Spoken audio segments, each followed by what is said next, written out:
Abra sua Bíblia comigo no livro de Êxodo, capítulo 28.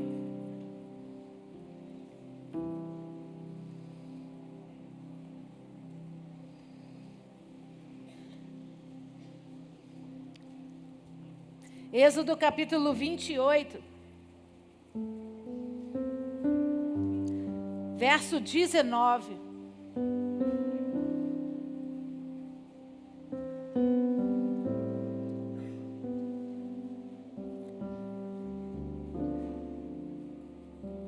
Assim diz o Senhor para nós: a terceira ordem será de jacinto, ágata e ametista. Feche os seus olhos, abaixa a sua cabeça. Poderoso Deus, em nome de Jesus, essa é a tua santa palavra. Nós estamos aqui reunidos para entender, Senhor, os teus projetos, os teus desígnios, a tua vontade soberana sobre a vida de cada um de nós. É por isso que eu me coloco atrás da cruz de Cristo, a sombra do Onipotente. Eu te peço, toma esse altar que é teu de honra e direito, ministra sobre nós, para a glória do teu nome, no nome poderoso de Jesus. Amém. Amém, amém. Você pode aplaudir o Senhor? A Ele a honra, a glória e o louvor para sempre. Aleluia.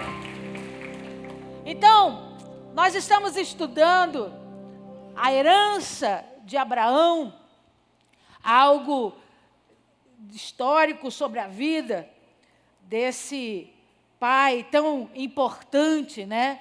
Desse patriarca tão importante para nós, em posicionamento e escolhas que Abraão teve e que automaticamente isso ficou marcado e registrado para que a gente pudesse receber como uma herança, né? E alguns elementos foram entregues para que a gente pudesse falar disso. E um deles, a Bíblia diz para nós que Deus ordena a Moisés que o éfode fosse construído, o peitoral do sacerdote fosse construído, e sobre ele 12 pedras. 12 pedras que ali representaria, cada pedra representaria uma das tribos de Israel. Então a gente aprendeu que as tribos de Israel foram constituídas pelos filhos de Jacó. Então existe uma correlação de cada pedra com um filho de Jacó. E sobre o peitoral, ali do sacerdote, trazia toda essa representação. E é claro que significados muito importantes, escondidos por detrás disso. Então você leu aí no versículo 19, que a pedra de hoje é a ametista.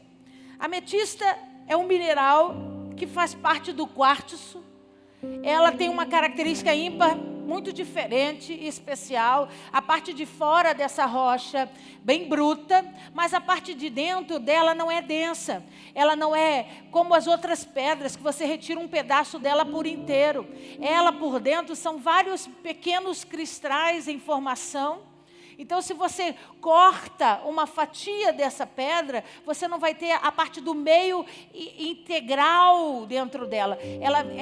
Você vai cortar e você vai ver pedaços desses cristais. Põe para mim, Felipe, por favor. Olha como ela é. A base, a crosta dela, bem densa, bem grossa, mas o interior são pedaços de cristais, bem avançados, assim, para fora. Põe a outra para mim, por favor. Essa é a parte de dentro, em detalhe para você. Um desses cristais, uma ponta dessa, que nasce dentro dessa estrutura rochosa. A grande característica da ametista é nascer sob plataformas lisas. Essa pedra, esse mineral é desenvolvido sobre plataformas lisas. Então, ela tem sempre uma base lisa e a construção da rocha por cima. Então, tem muitos anos, foi descoberta uma pedra de ametista no Brasil, no interior de Minas Gerais, com mais de 25 quilos. Lindíssima, né? É sempre nesse tom roxo e para o violeta, não tem muita variação não tem variação de cor, ela tem variação de tonalidades, né? E eu vou pedir o Felipe para pôr a outra foto, e essa com certeza você já viu. Quantos já viram essa pedra espalhada por aí? Observa que a parte de dentro dela não é preenchida. Ela é mais oca e os cristais são depositados nesse interior. Você consegue ver aí? E olha que coisa, essa pedra é muito vendida nos países onde tem nação idólatra. Para quê? Para servir de quê? De altar. Eles põem a imagem de escultura dentro dessas, eles chamam de grutas de pedra. E é caríssimo você adquirir uma gruta dessa para colocar uma imagem ali dentro, né? Então, porque ela tem esse formato natural. Ela não foi esculpida para ser profunda assim. É a forma dela natural. Então é como se Deus estivesse autorizando essa pedra a ser retirada para a adoração. Diga para esse irmão que está do seu lado, desculpa. Diga, jamais será. Diga, a Bíblia Sagrada diz que existe um só Deus, dono de toda honra, de toda glória e todo louvor. Amém ou não amém? Aleluia. E era de prática naquela época os soldados colocarem aquela pequena parte que você viu ali do cristal na ponta das lanças.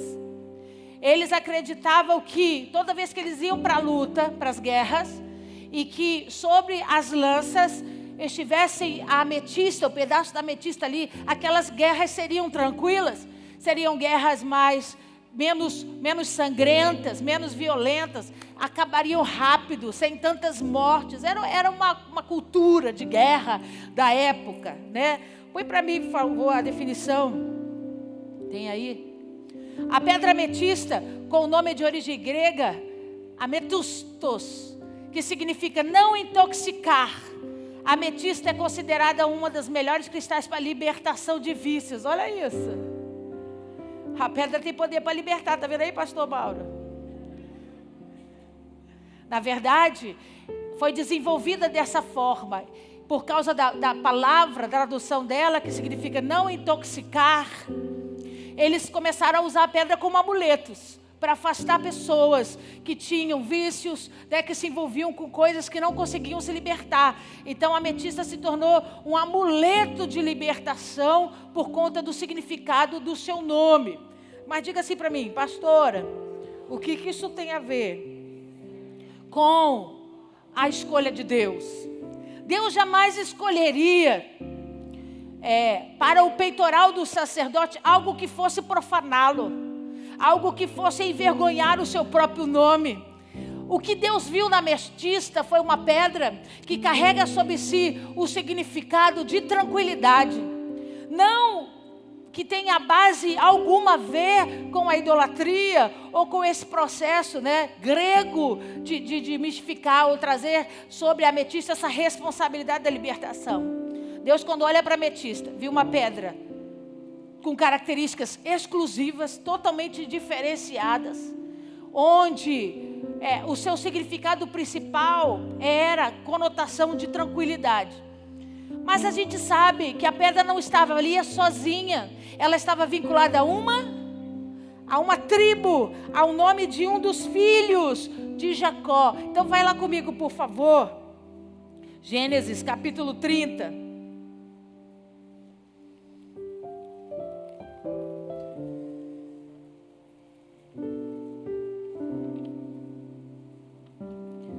Gênesis capítulo 30, verso 14.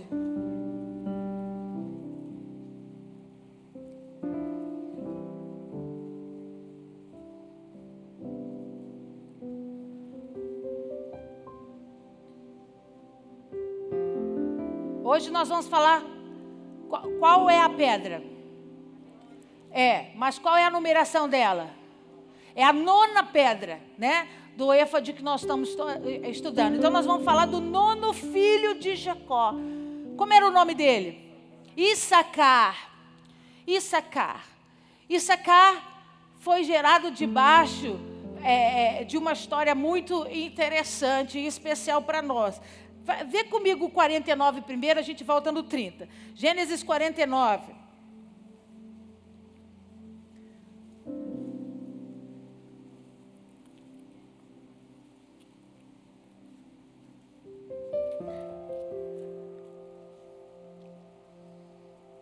Gênesis 49, verso 14. Issacar é o jumento de fortes ossos, de repouso entre os rebanhos de ovelhas. Essa é a palavra liberada de Jacó no final dos seus dias, como uma palavra profética, que ele fez isso com todos os filhos, né?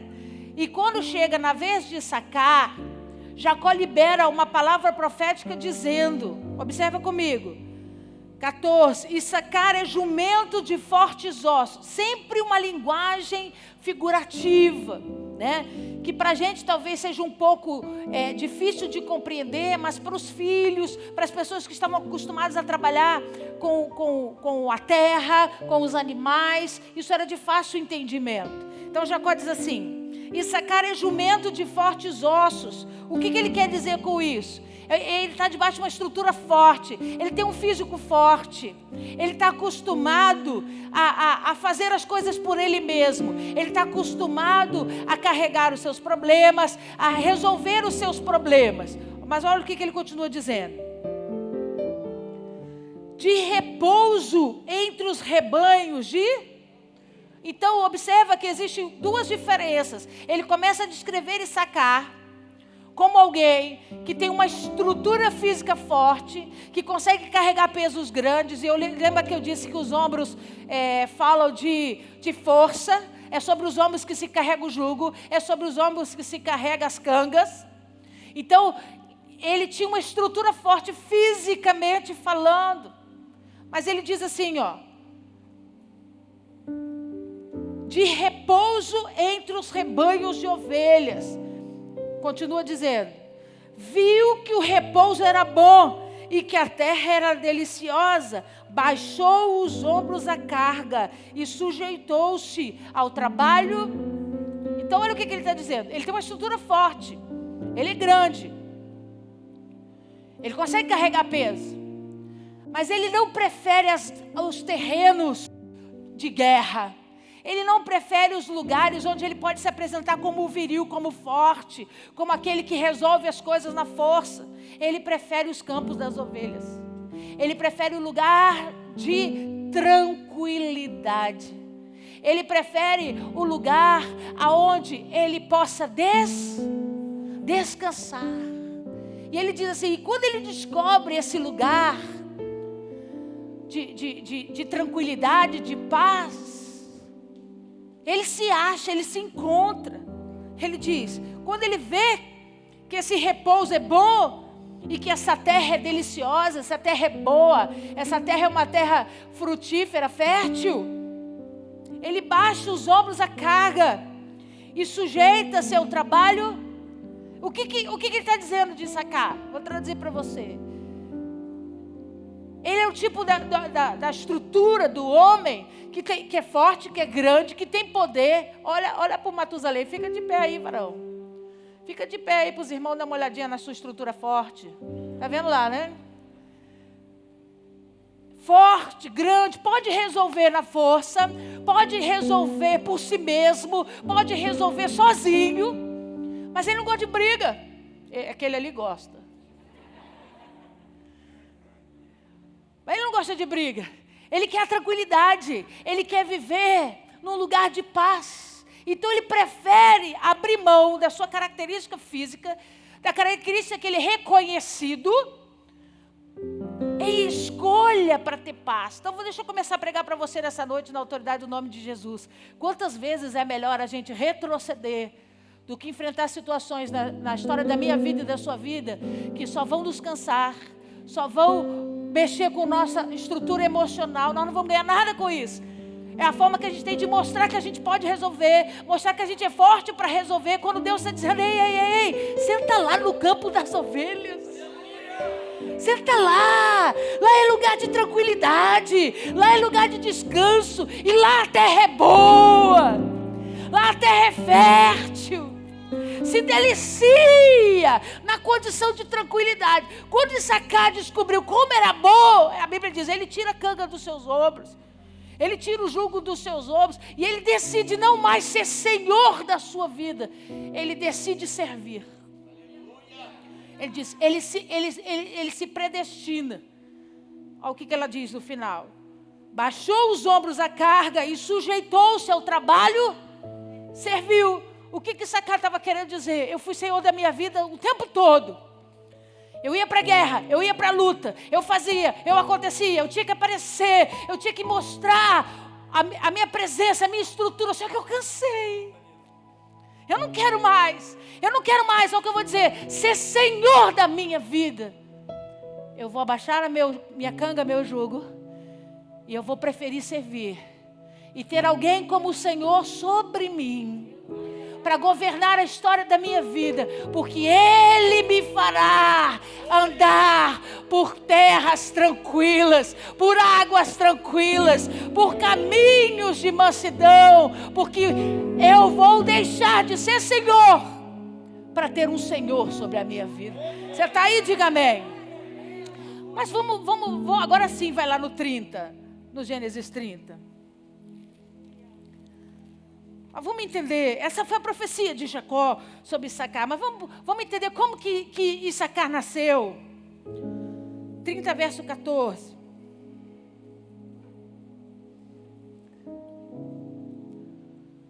Você achou aí?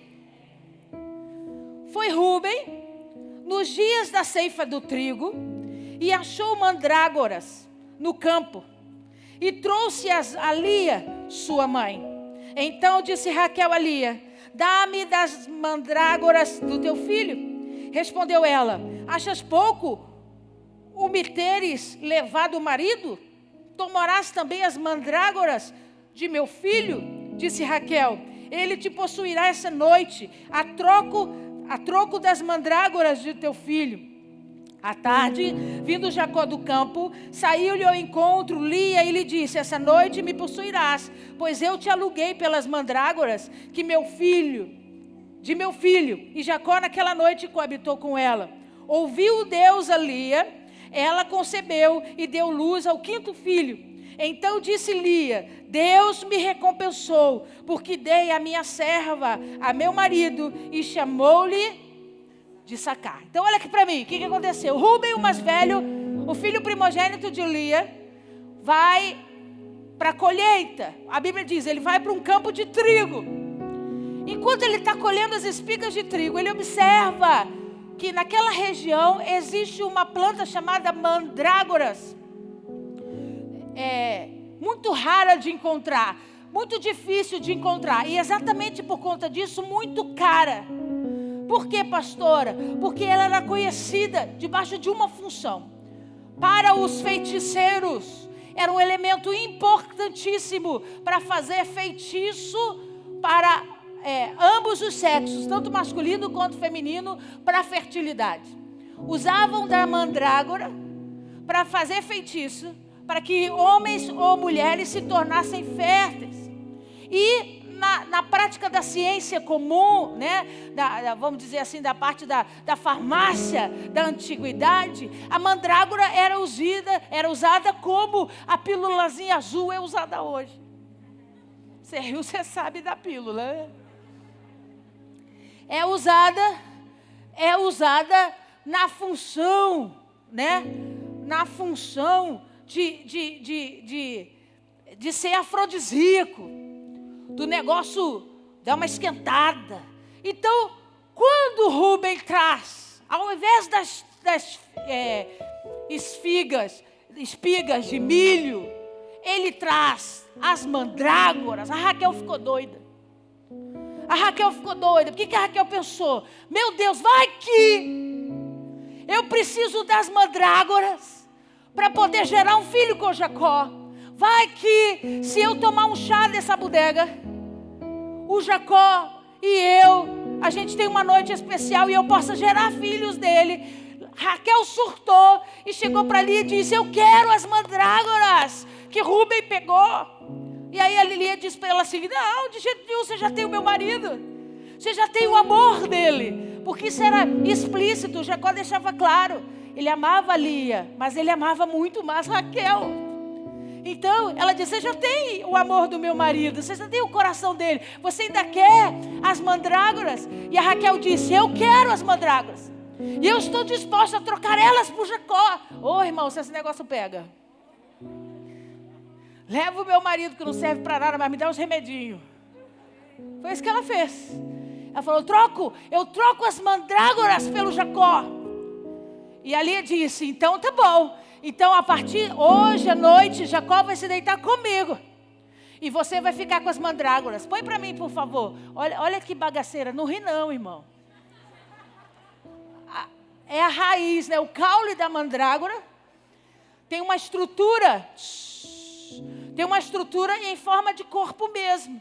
Então é por causa dessa estrutura que os feiticeiros usam para fazer feitiço. E é desse caule que também era feito o chá afrodisíaco que a Raquel tanto queria. Põe a outra para mim. Olha a forma. Tá vendo que faz o rosto, o formato do rosto. E aí ela consegue usar isso para feitiçaria. Põe a outra para mim. Essa é a flor da mandrágora. Olha a cor da flor. Que cor que é?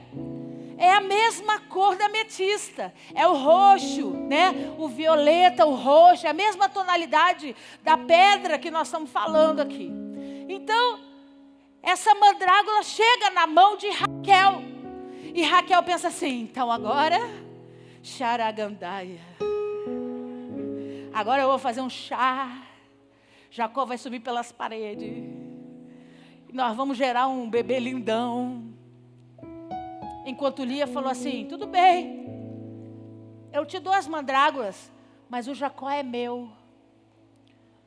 Deixa eu falar uma coisa para você nessa noite, na autoridade do nome de Jesus. A mandrágora não gera filhos.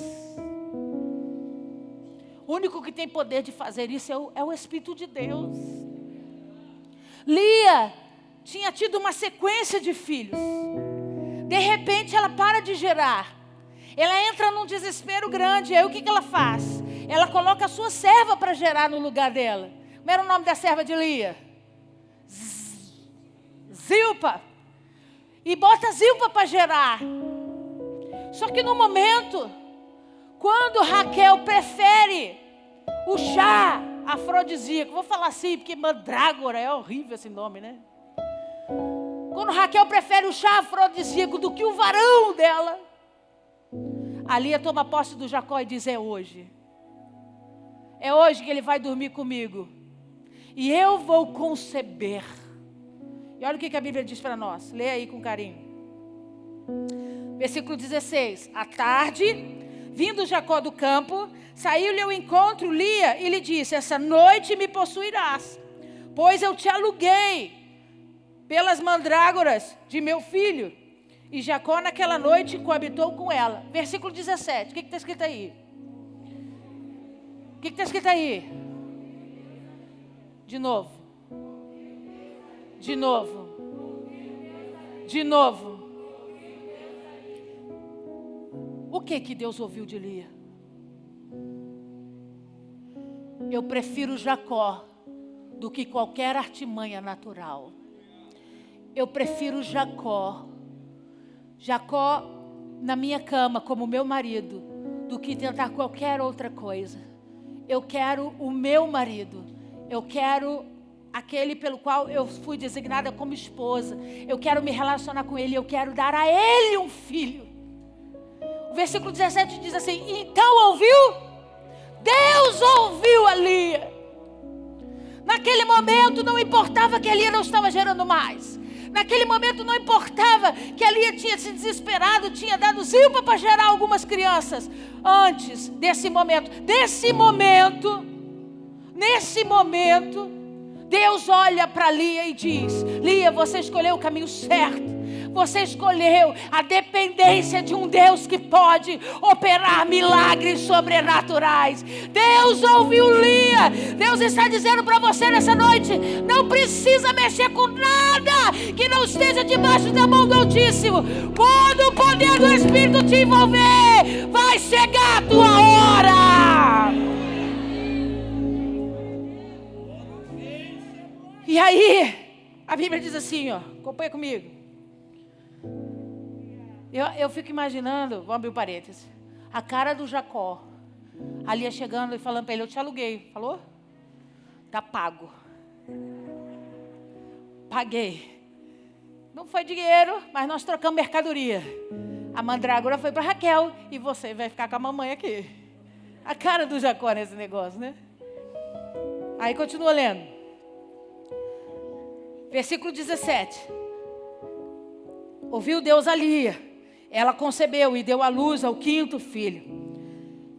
É o 9º de Jacó. O 5º de Lia. Então disse Lia: Deus me recompensou, porque dei a minha serva a meu marido. E chamou-lhe Issacar, significa recompensa. Issacar significa galardão. Pastor, o que a senhora quer dizer para nós? Eu quero dizer, amigo, que o único que tem poder e autoridade de nos entregar recompensa ou galardão é o Espírito de Deus.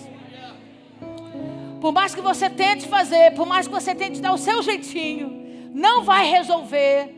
Porque Deus não precisa de jeitinhos. Deus não precisa da ajuda do homem. Ele é Elohim, Ele é Yahvé, Ele é Senhor de todas as coisas. Ele deve ter ficado olhando para Raquel, desesperado, pensando: você não precisa disso, Raquel. Porque a hora que eu tiver que te abençoar e te dar o filho que você tanto quer, eu vou fazer. As mandrágoras não têm poder para fazer isso. Só eu tenho poder para fazer isso. Então ele cresce sabendo, Issacar cresce sabendo que ele é a recompensa de Deus para sua mãe.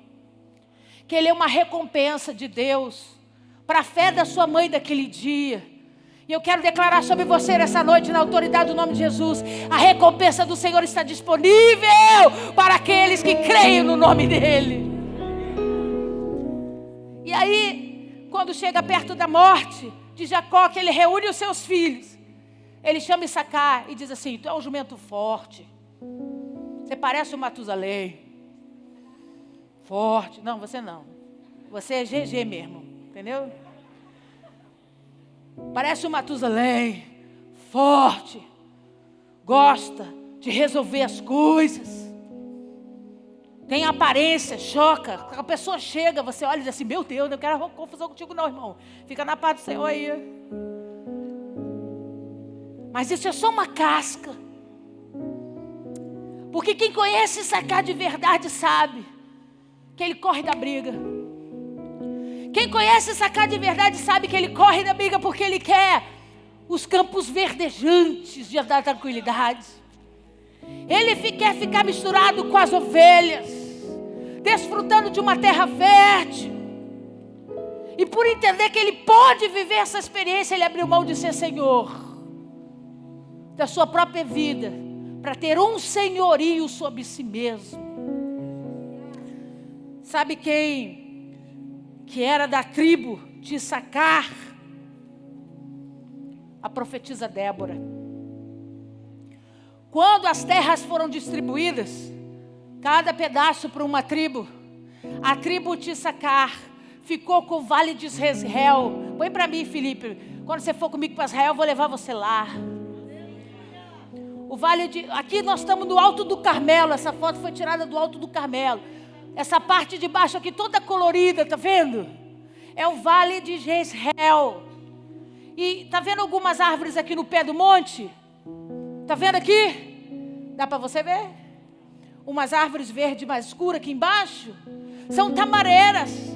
E a Bíblia vai dizer para nós que era entre as tamareiras que Débora governava. Débora era a juíza de Israel, que não, ela foi para a guerra no momento extremo, mas ela não ia para a guerra, ela julgava os casos debaixo das tâmaras. Por quê? Porque estava na veia dela a tribo de Issacar. Eu posso até ter poder para ir para a guerra, eu posso até ter estrutura forte para ir para a guerra, mas eu decidi as águas tranquilas, eu decidi ficar nos campos verdejantes.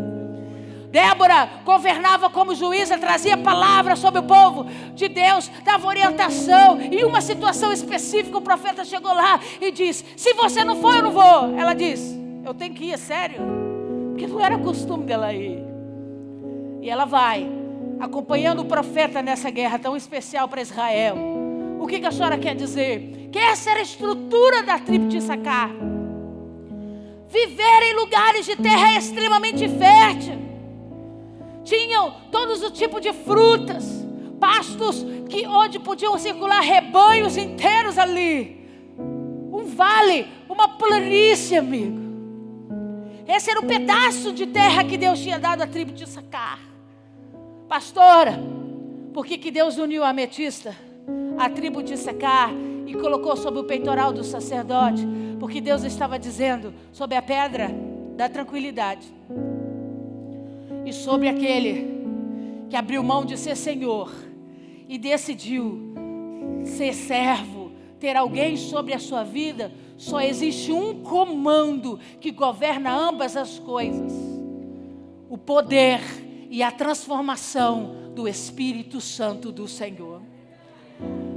E é sobre essa ação transformadora do Espírito Santo que nós vamos ver na vida de Abraão. Vai lá comigo, por favor. Gênesis, capítulo 17.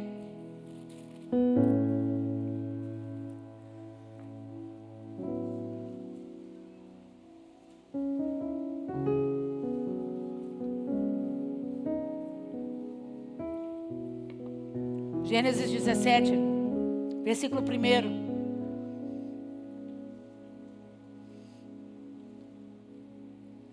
Você achou? Diga amém.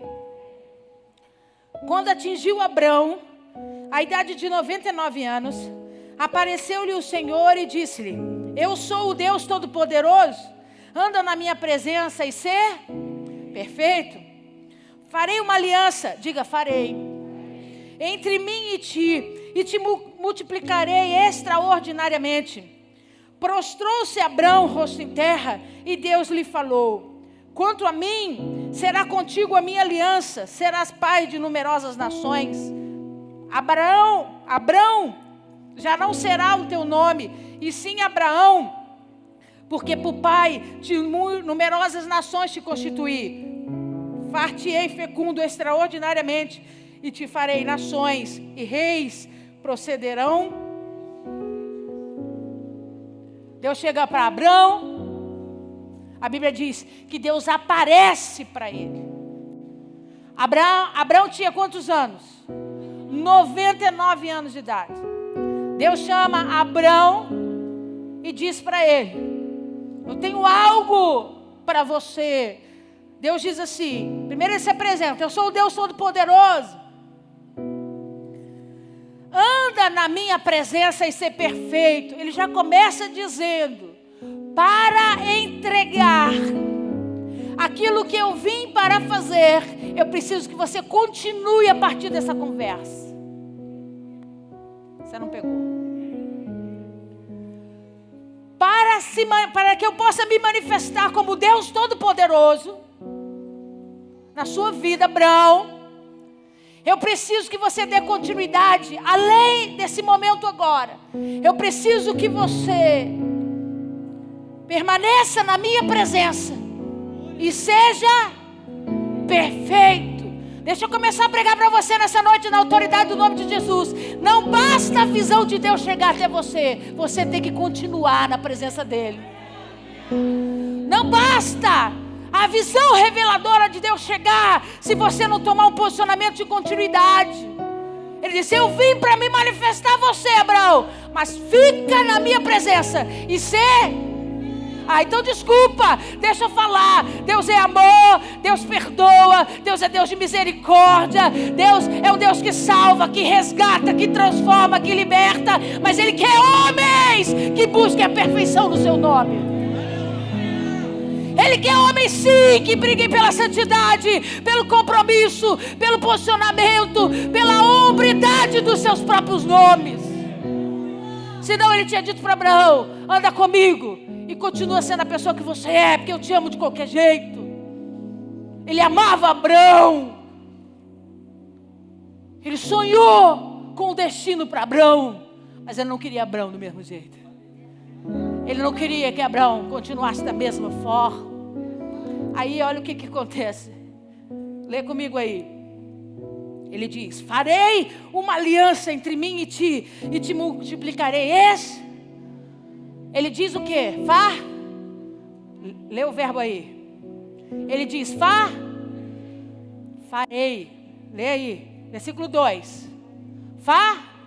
Farei. Ele não fez. O Senhor, ele diz, faço hoje. Você entendeu a diferença? Faço hoje uma aliança entre mim e ti. Foi isso que Deus disse? Deus disse, eu vou fazer uma aliança. Eu vou fazer. Ela ainda não está pronta. Ela não está pronta. Eu vou fazer uma aliança entre mim e ti.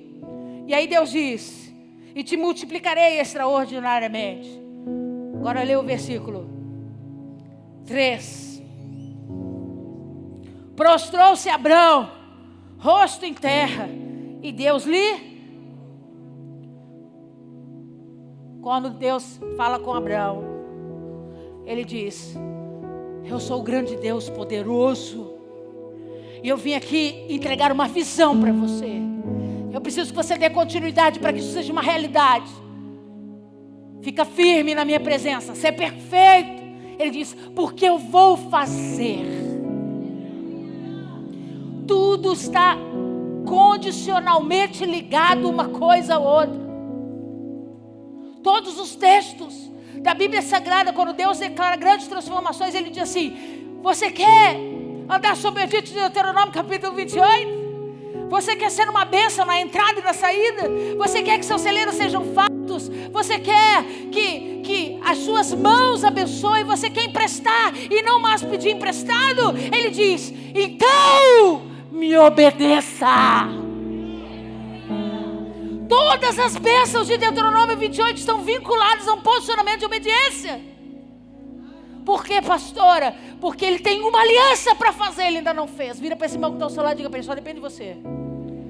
Diga para ele, nos céus já está o sim de Deus. Mas só vai chegar até você mediante posicionamento e obediência. Será que eu posso ouvir um glória a Deus? Abraão ficou animado demais. Ele estava tendo uma experiência sobrenatural. O Deus Altíssimo Poderoso estava se revelando a ele. E estava dizendo, fica firme, ser perfeito, porque eu tenho algo para fazer extraordinariamente na sua vida. Abraão ficou extremamente imovido. E ele se prostra, rosto em terra. Ali ele entrega toda a sua natureza humana, assim como os descendentes da tribo de Issacar. Ali ele desmonta as suas cangas, a sua força, o seu entendimento, a sua soberania, a sua condição, pelo qual ele foi gerado na barriga da sua mamãe, debaixo da descendência do seu papai Terá. Ali ele se prostra e tira dos seus ombros toda aquela canga e diz, eu não sou mais senhor de mim mesmo. Nesse momento eu tiro as minhas cangas, Deus Altíssimo, porque eu quero que tu sejas o meu Senhor. Aleluia. Aplauda ao Senhor.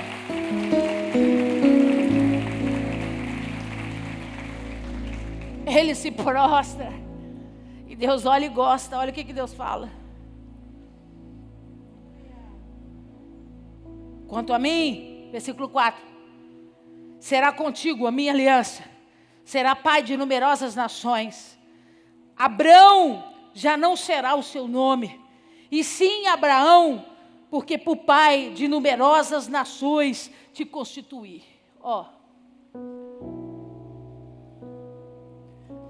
Não adianta você ter uma visão, e essa visão até foi dada por Deus, se você não tiver uma experiência que te transforme.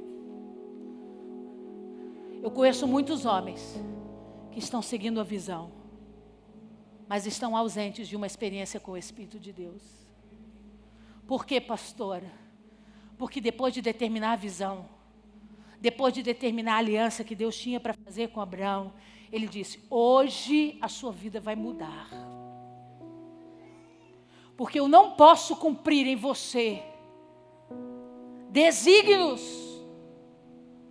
que eu estou estabelecendo hoje, se você continuar debaixo dessa mesma natureza. A sua natureza precisa ser transformada. É por isso que hoje troca o seu nome. Você não vai se chamar mais Abrão. Porque Abrão foi o nome que o seu papai Terá e a sua mamãe te deram. E quando você foi gerado, Abrão, eles olharam para você e disseram assim: meu filho vai ser um pai excelente. Porque Abrão significa pai exaltado, pai de honra, pai engrandecido. Então, aquela palavra que foi liberada sobre Abraão estava dizendo assim: quando Abraão nasceu, ele vai ser um pai de honra, um pai honrado, um pai exaltado, um pai onde as pessoas vão ver e vão dizer: que homem diferente e especial. Só que pai honrado, pai exaltado, pai especial, nós temos muitos por aí. Quantos homens você conhece que deram a vida para cuidar dos seus filhos? Homens honrados, homens de palavra, de caráter, que sacrificaram a si mesmo para dar estudos, para dar orientação, para abençoar o crescimento dos seus filhos. Homens honrados sobre a terra que merecem toda a dignidade de serem chamados de tal forma. Pastor, o que a senhora está dizendo? O nome é excelente, mas não servia para aquele que Deus tinha mais. O nome era excelente, mas não servia para quem Deus queria fazer de Abraão. Porque pai exaltado é o título humano. E Deus disse assim: eu não quero que o homem te chame de pai honrado. Porque se você for chamado de pai honrado, você é o seu próprio Senhor. Você for chamado de pai honrado, a glória é sua, Abraão, não é minha. Mas quem pode chamar um pai de numerosas multidões, de nações e de reis que procederão de ti, se de mim não vier, Abraão? Bota para mim, Felipe, por favor. Significado do nome Abrão. Abrão significa pai elevado, pai ilustre, pai excelso. O nome Abrão surgiu a partir de Ibrim, que significa hebreus, que por sua vez originou o nome Abrão, que quer dizer pai elevado, pai ilustre, grande pai ou pai excelso. Esse era o primeiro nome. O nome que ele ganhou do seu papai Terá. Mas olha o nome que Deus deu para ele. Abraão significa pai de uma multidão, ou pai de muitos. A origem do nome Abraão é hebraica, do nome Abraham, formado pelas palavras Abram, que significa pai elevado, e a palavra Amon, que significa muitos, multidão. Sabe o que Deus fez? Deus uniu o nome de Abraão, original, o nome que o seu pai Terá deu, acrescentou uma letra H, que deu totalmente outro sentido ao nome de Abraão. No hebraico ele acrescentou uma letra H, e H no hebraico significa sopro de Deus. Essa letra H que foi acrescentada não só no nome de Abraão, mas também no nome de Sara. Como era o nome dela? Sarai, ele tira o I do nome dela e ele põe o quê? Sará. Ele acrescenta o quê? O H. O H que significa sopro de Deus. É a intervenção divina sobre a estrutura humana. É a intervenção divina sobre algo que já foi liberado, mas que precisa ser aperfeiçoado. O Abrão estava bom para ser reconhecido pelos homens, mas o H tinha que entrar para mudar toda a estrutura e ele ser conhecido como pai da fé, como amigo de Deus, como servo do Deus Altíssimo. Aplauda ao Senhor. Naquela época, o Espírito Santo não se manifestava publicamente. Ele inspirava homens pelo poder do Espírito. E assim eles profetizavam, eles falavam. Então foi a forma que Deus teve de dizer para Abraão: a estrutura que eu quero formar sobre a sua vida hoje precisa mudar, mas só tem uma forma de mudá-lo. Você precisa ter algo meu aí dentro. Você precisa ter uma intervenção divina dentro de você. Então deixa eu dizer uma coisa para você, e você vai por amor às minhas palavras. Não basta você seguir a vida toda por uma visão. Não basta você seguir uma vida toda atrás de um sonho. Se o Espírito do Senhor não estiver lá, é só uma visão. É só um sonho. Por quê, pastora? Porque Deus não deixou Abrão viver toda a complexitude dessa aliança antes dele receber uma partícula especial. Antes dele ser tocado especificamente por algo que o transformaria. Deus estava dizendo: eu não posso trabalhar com a sua velha natureza. Eu preciso mover alguma coisa em você, para que você esteja pronto para receber o que tem de mim para chegar. Para a gente, só uma bobagem, só a mudança de um nome, só o acrescento de uma letra. Para Deus, uma identidade espiritual. Deus mudou o nome de algumas pessoas na Bíblia Sagrada, porque Ele precisava dar a elas identidade no Espírito. Sara, ela é a princesa. Sarai era a princesa. Sara está debaixo de uma palavra profética. Tem a intervenção do céu. Tem uma intervenção divina. Pastor, o que a senhora quer dizer para nós essa noite? Você precisa entender que você não pode desperdiçar as oportunidades de ter um encontro transformador com Deus. Quando Deus se revela, quando Deus quer falar, quando Ele te chama para falar e se apresentar a você, se permita experimentar do que Ele tem para te dar. Depois, observa com carinho as suas palavras, porque nessas palavras Ele vai te dar o destino que você tem que viver. Ele vai te entregar o destino que você precisa experimentar. Mas entenda, amigo, ninguém chega a sonho, ninguém segue a sonho, ninguém segue a visão, ninguém segue a destino, senão pelo poder do Espírito do Senhor. Senão você vai estar colhendo mandrágoras. Você vai passar a vida toda tentando resolver da sua forma, do seu jeito, no seu braço. É por isso que a gente tem homens frustrados, mulheres frustradas. Pastora, Deus disse que eu vou ser pastor. Se Ele disse, Ele tem que acrescentar o H. Enquanto Ele não acrescentar o H, não tem identidade dele. Aí você fica guerreando no braço. Você faz para o homem ver, você faz para chamar atenção, você mostra que você pode, você mostra que você sabe. E Deus está olhando. Só um minutinho, só um minutinho. E Deus está olhando, está dizendo assim: quando eu digo que eu farei uma aliança, eu tenho responsabilidade para cumpri-la. Sabe o que eu preciso de você? Que você se mantenha firme à minha palavra e seja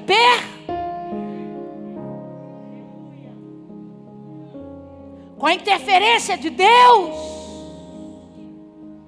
você vai parar de ser visto aqui nessa terra. Ele deixa de ser o Pai excelso, honrado, o Pai exaltado, para ser o Pai de multidões, que procede reis e nações de si mesmo, o que vai gerar as estrelas dos céus. E quantos aqui são filhos das estrelas essa noite? Os que são gerados como grão de areia, os descendentes reais de Abraão, os filhos daquela terra. Doutor Carlos? Por quê, pastor? Porque não é para ser exaltado aqui. O Pai exaltado era para o outro ser visto. Deus estava levantando Abraão para os homens enxergarem Deus no Abraão. É por isso que Ele põe o H ali. Ele diz: hoje acaba, Abraão. Hoje acaba a influência do Terá, a influência da sua mãe, a escolha deles. Hoje agora começa o meu destino sobre a sua vida. O que você precisa nessa noite? Deixar o Espírito mudar o destino da sua vida. Deixar Deus interferir diretamente no destino da sua vida. Pastora, mas eu gosto do destino que meu pai e minha mãe te deu. Que bom que você gosta. O problema é que nunca será igual ao destino que o teu Pai Celestial tem para você. Para de seguir teus sonhos a visão. Para de seguir destinos onde você tem que mover na força do teu braço. Movedores da força do seu braço. Não tem Deus como o Senhor. Por quê, pastora? Só aqueles que dispõem das suas cangas, dispõem dos seus jugos e vai andar nos pastos verdejantes. Declarando: eu não quero mais ser Senhor da minha vida. Eu não quero mais mandar. Eu não quero mais fazer escolhas. Eu tenho alguém que faz isso por mim. O poder do Espírito em mim opera tudo. E eu preciso entender essa unidade. Eu vou terminar. Pastor, o que a senhora quer dizer para nós essa noite?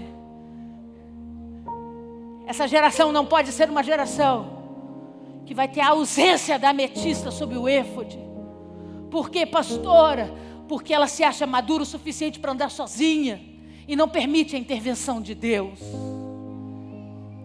Ela se acha suficientemente pronta para viver destinos proféticos, sem a ação direta do poder do Espírito Santo. Qual que é a tua sentença, amigo? Você ser reconhecido aqui, ó,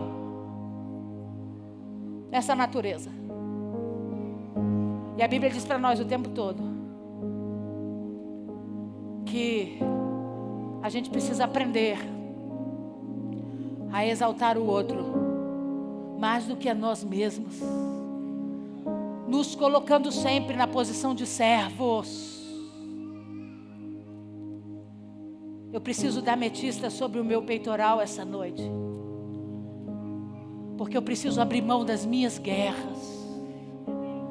Eu preciso abrir mão das minhas lutas, dos meus caça-fantasmas por justiça. Ah, porque eu vou lá, mas eu vou falar tudo que eu preciso falar, porque eu vou resolver, não vou deixar passar desse jeito não. Não vai ficar perdido na história não. Ó, você, Matusalém, você da tribo de Issacar, jumento forte, de ossos fortes. Aí Deus está dizendo: não vai servir não. Porque para desfrutar de pastos férteis e ter uma vida tranquila, você tem que tirar o jugo. Você tem que retirar a canga. E você tem que declarar no mundo espiritual: não sou mais senhor de mim mesmo. Eu quero um outro Senhor sobre a minha vida. Aquele que vai me governar, que vai me instruir. Foi exatamente o que Abraão fez naquele dia. Quando ele se prostra diante de Deus, ele estava dizendo: não sou mais Senhor de mim mesmo.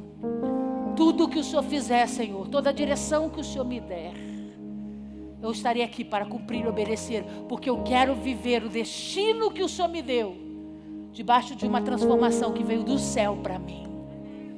Amigo, em nome de Jesus, para de guerrear essas guerras, sendo o Senhor da sua própria vida. Deus não te chamou para isso.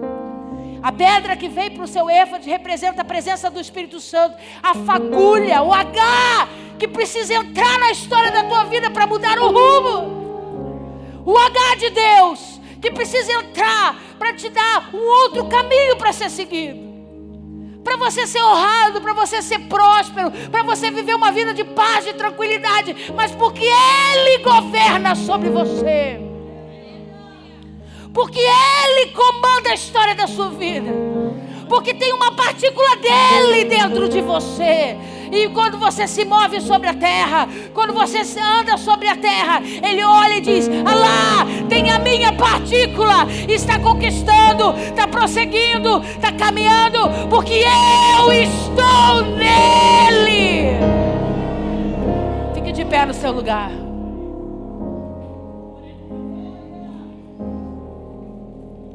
Obrigada. Obrigada.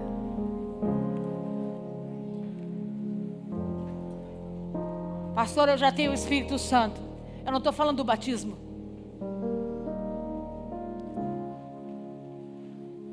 Eu estou falando de uma experiência onde algo de Deus precisa habitar em você.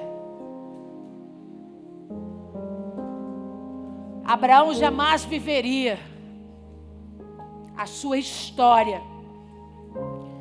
se ele não houvesse se tornado Abraão. Porque o Abrão já podia ser próspero. O Abrão tinha muitos bens, tinha animais, tinha terras. Mas ele não queria que o Abrão fosse visto. Ele queria que os homens reconhecessem a partícula dele naquele homem. Eu sei que Deus falou com você. Eu sei que Deus tem promessas para cumprir a teu respeito. Eu sei que Deus já te entregou destinos que Ele quer que você viva e que você experimente. Mas para de lutar com o seu próprio braço. Talvez essa noite seja a noite de você lançar sobre o chão as tuas cangas, o teu jugo. E dizer, por muitas vezes eu fui como o jumento bravo, de ossos fortes. Quis mesmo resolver as coisas pelo meu jeito, pela minha força. Mas hoje eu preciso do H de Deus. Hoje eu preciso daquilo que vai transformar o meu foco, a minha direção, o meu destino, a minha visão. É algo possível pelo Senhor. Não existe natureza humana que desse a Abrão a autoridade de ser pai de multidões, gerador de nações, de reis. Só uma partícula divina pode fazer isso do homem. Vira para esse irmão que está do seu lado e diga para ele: amigo, você pode até ser grande nessa terra, mas tem coisas que só Deus pode escrever para você. Você nunca vai viver a plenitude se você não deixar o H entrar aí. O H precisa entrar para transformar. O H precisa entrar para fazer diferença. E as pessoas olharem assim: é impossível viver essa história se Deus não estiver com ele.